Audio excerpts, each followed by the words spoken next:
Hi, welcome you all to this section of disaster management. So this section also we are going to see certain topics in the course outcome 2. So we already saw in the previous section about disaster cycle. So now we will be seeing what is culture of safety. It's actually certain collection of beliefs, intelligence and values which those employees will be sharing in relation to risk within an organization. So in community we will have certain beliefs about that and values will have regarding this disaster. So anything what we have some beliefs.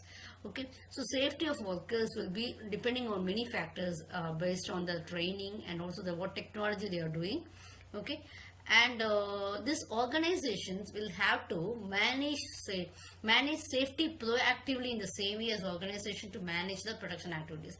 So they have to be very attentive in regarding the accident prone process. So they will have to check into control this process and they will have to monitor it in a very rigorous way. So a cultural approach is needed and awareness is also required for the employees also. Okay, so it's not only introducing a safety management system alone, it's about bringing the safety management to the life.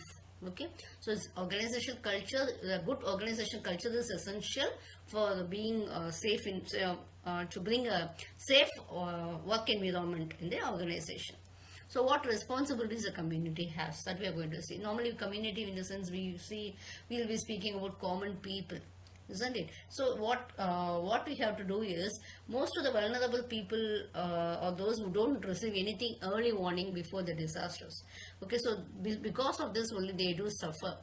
And also evacuation orders also don't help among vulnerable communities, because these people will be more attached to the material and economic sources, and they will not come out of the place easily. And what is the objective of community-based disaster preparedness is we will have to understand how community people can take the help of these resources, and also how disaster preparedness strategies will involve careful efforts to combine the knowledge, technology and also skills and practices. These NGO also will play a major role in the disaster preparedness. Okay, so that's we call it as community-based disaster risk management. Is that this will be aimed at reducing the vulnerability, and this will aim to strengthen the people's capacity to cope with hazards. Okay, so they'll be trying to minimize the human suffering and hasten the recovery. So what structural measures we have in disaster risk reduction is, we know very well no buildings can be made 100%, but we will try to reduce the possible hazards. So we'll try to implement the maximum engineering techniques what you have. Okay, so we can construct more earth resistant buildings. And also this will be depending upon the building strength and stiffness and also the deformations capacity also. So that will be also, we'll have to see, we'll have to have some simulated ground motions, and we'll have to conduct some simulation experiments to conduct how we respond. And what non-structural members we do have. We also have some building codes. Okay, they have to be suitably adapted.